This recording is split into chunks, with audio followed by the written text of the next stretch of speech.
Good morning, কেমন আছো সবাই? নমস্কার, আমি পিঙ্কি ত্রিপুরা থেকে বলছি। আশা করছি সবাই ভালো আছো আর আমিও অনেক ভালোই আছি। তো আজকে সকালটা দেখতেই পাচ্ছ, অনেক সকাল, কিন্তু ঘুম থেকে উঠে পড়েছি 4:30 বাজে। তো উঠেই কিন্তু চাঁদ মামাকে দর্শন করে দিয়েছি তোমাদের, আর আমিও করে নিলাম। তো ঠাকুর প্রণাম করে উঠেই আগে ভূমি স্পর্শ করে প্রণাম করি, ঠাকুর প্রণাম করি, তারপর দরজা জানলা খুলে একটু ফ্রেশ হয়ে চলে আসলাম। তো ভাবলাম আজকে যেহেতু একটু সকাল সকাল উঠে পড়েছি, তো একটু ব্যায়াম করা যাক। প্রত্যেক দিন তো শরীর পরিচর্যা করা হয় না।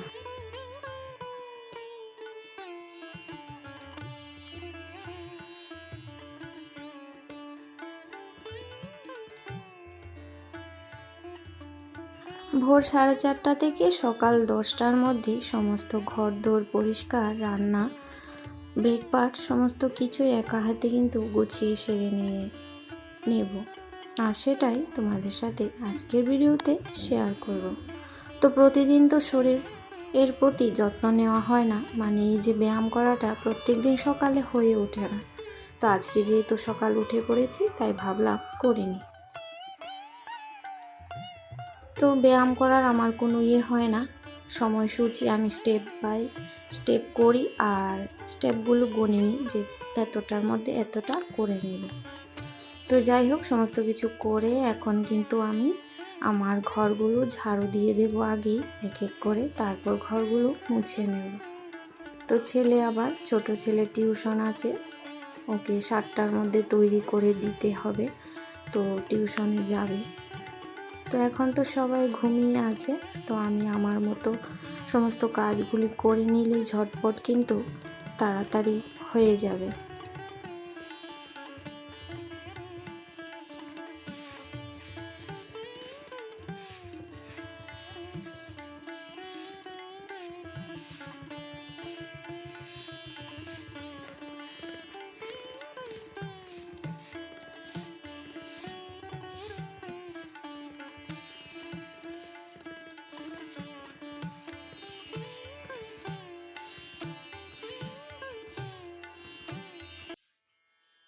তার আগের ভিডিওগুলোতে তোমরা যে সকল বন্ধুরা সবাই খুব সুন্দর সুন্দর কমেন্ট করেছো, অনেকে আমাকে সাহস দিয়েছো, সবার প্রার্থনা, দোয়া, প্রে সমস্ত কিছুই কিন্তু বিফলে যায়নি। তো এটাই বলার ছিল, যারা আমাদের ছেড়ে চলে গেছে বীর শহীদদের, তাদের কাছে তো সবসময় চিরকৃতজ্ঞ থাকবো, তাদের তো আমরা ফিরিয়ে আনতে পারবো না, তাই না? তো এটাই প্রার্থনা, ভারত মায়ের কোলে এরকম বীর সন্তান প্রত্যেক ঘরে ঘরেই কিন্তু জন্ম নিতেই থাকবে, কারণ ভারত মায়ের প্রতি এতটাই টান, এতটাই ভালোবাসা, যে শহীদরা অমর হয়ে থাকে, আর ভগবান রূপে কিন্তু তারা আবার গর্ভে, কোনো না কোনো মায়ের গর্ভে অবশ্যই জন্ম নিয়ে আবার ভারত মায়ের প্রতি কর্তব্য করবে। তো যাই হোক, এখানে আমি ছাদটাও কিন্তু ঝাড় দিয়েছি, আর আজকে যেহেতু বৃহস্পতিবার, তো সিঁড়িগুলোও কিন্তু ভালো করে মুছে নিই। প্রত্যেক বৃহস্পতিবার আর সোমবার সিঁড়িগুলো মুছে নিই। আর আজকে সেরকম কাঁচা ধোয়া নেই, কালকে বুধবার ছিল, মানে বুধবারে তো আমি সমস্ত কিছু ঘর, মানে এক্সট্রা যেগুলা পরিষ্কার করতে হয়, দরজা জানলা, মানে ঝাড়ু টাড়ু, যে ধুল ময়লা পড়ে থাকে সেগুলোর সঙ্গে বিছানা চাদর, সেগুলো কিন্তু ধুয়ে দিয়েছি। তো আজকে বৃহস্পতিবার, এত কাজ নেই। তো দেখতেই পাচ্ছ সমস্ত ঠাকুরের জিনিসপত্র গোছগাছ করে নিয়েছি, এখন 6টা বাজে।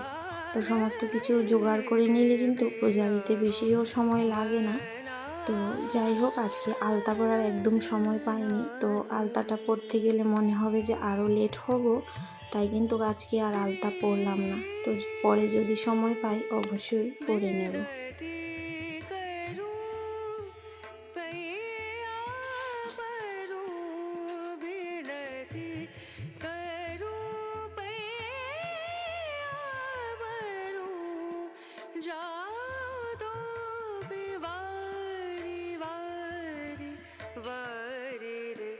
बेनती करते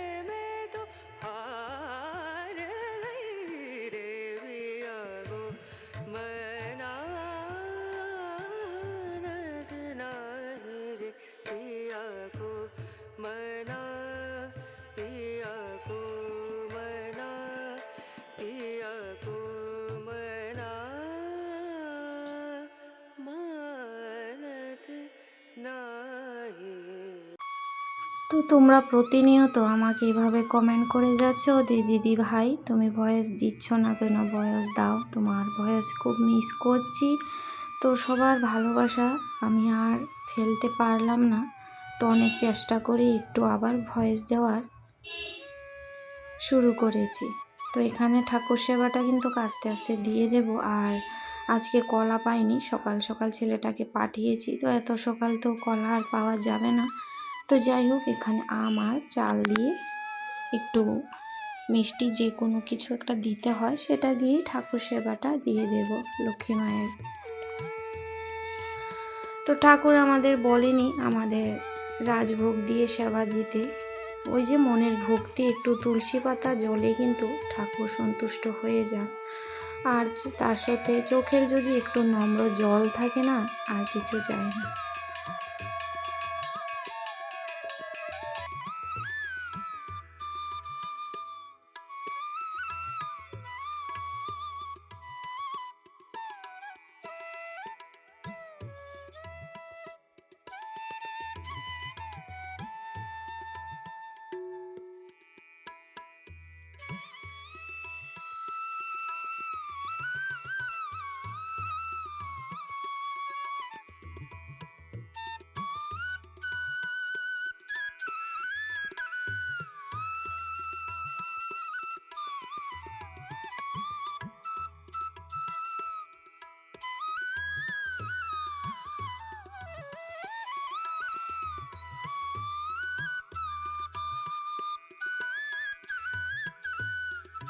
তো হাতে 15-16 মিনিট সময় আছে। তো এই সময়টার মধ্যেই ছেলেকে দুটো পরোটা আর একটা ডিম টোস্ট করে দেব, মানে ডিম ভাজা করে দেব আর কি। তো প্রত্যেক দিন তো টিউশন থাকে না, মানে সপ্তাহে 3 দিন। তো সেই 3 দিনই তো কমসে কম 2-2.5 ঘন্টা পরে, তো সকালে যদি একটু রুটি না বানিয়ে দিই তো আস্তে আস্তে অনেকটা সময় লাগে, তারপর তো আবার স্কুলে যায়। তো সেই জন্য ঝটপট করে ওকে দুটো পরোটা সেঁকে দিই। তো এই যে সময়ের মধ্যে সবার সমস্ত কিছু কিন্তু দায়িত্ব পালন করতে হয় আমাদের গৃহিণীদের, সঙ্গে নিজেকেও ফিট রাখতে হয়। নিজেকে যেমন, শরীরটা যদি আমরা যত্ন না নিই, নিজের শরীর ভালো না থাকলে সংসারের প্রতি দায়িত্ব কর্তব্য আর সবাইকে দেখভাল করবই বা কীভাবে, তাই না? একটা সৈনিক স্ত্রী কিন্তু, সৈনিক যেহেতু বাইরে থাকে, তো তার স্ত্রীরও কিন্তু অনেকটাই কর্তব্য থাকে, সঙ্গে পরিবারের সবার খেয়াল রাখতে হয়। তো সেই খেয়াল রাখার মধ্যে কিন্তু নিজেকে ভালো রাখাটা অবশ্যই দরকার। শুধু একজন সৈনিক স্ত্রী না, প্রত্যেকটা গৃহিণী নিজেকে ভালো রাখার দায়িত্বটা নিজেকেই নিতে হবে। নিজে ভালো থাকলেই তো তবে সংসারের প্রত্যেকটা সদস্যকে আমরা ভালো রাখতে পারবো, তাই না? তো যাই হোক, এখানে পরোটা আর এই ডিম ভাজাটা দিয়ে দিলাম। আর সকাল সকাল না পেঁয়াজ এসব তো দিই না, এভাবেই ভালো খাওয়াটা। তো আর কালকে রাতের এমনিতেও সোয়াবিনের তরকারি ছিল, সেটা দিয়েও খাওয়া যেত। তো যাই হোক, ও ডিম আর সোয়াবিনটাই বেশি পছন্দ করে, ডিমটাই করে দিলাম। আর বড় ছেলে আমি মিলে এখন এই যে 4 রুটি খাবো। তো যাই হোক, অনেকটা সময় পর কিন্তু আবার ফিরে এসেছি। এই যে আমার রান্না কিন্তু একদম কমপ্লিট, আর রান্নাঘর পুরো চকচকে পরিষ্কারও করে দিয়েছি।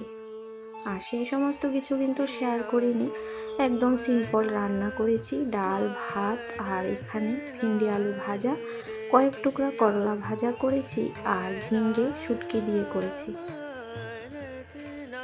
তো এটাই ছিল আজকে দুপুরের খাওয়া হবে। আর রাতে চিকেন আনা হবে, তো সেই জন্য আর কিছু রান্না করিনি।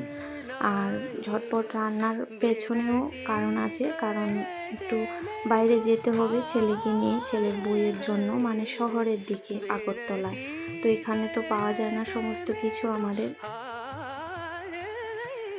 তো তাই বলে আর কালকেই মানে অন্য যে কাজগুলো এক্সট্রা ছিল সেগুলো কিন্তু কালকেই করে দিয়েছিলাম।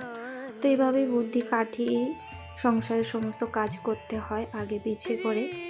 সমস্ত কাজ যদি একদিনে আমরা করতে যাই, কাজের চাপটাও বেড়ে যায় আর শরীর কিন্তু খারাপ হয়ে যায়। তো যাই হোক, ধৈর্য ধরে যারা এতক্ষণ ছিলে সবার জন্য অনেক ভালোবাসা। এভাবেই সবাই সঙ্গে থেকো, ভালো থেকো, সুস্থ থেকো।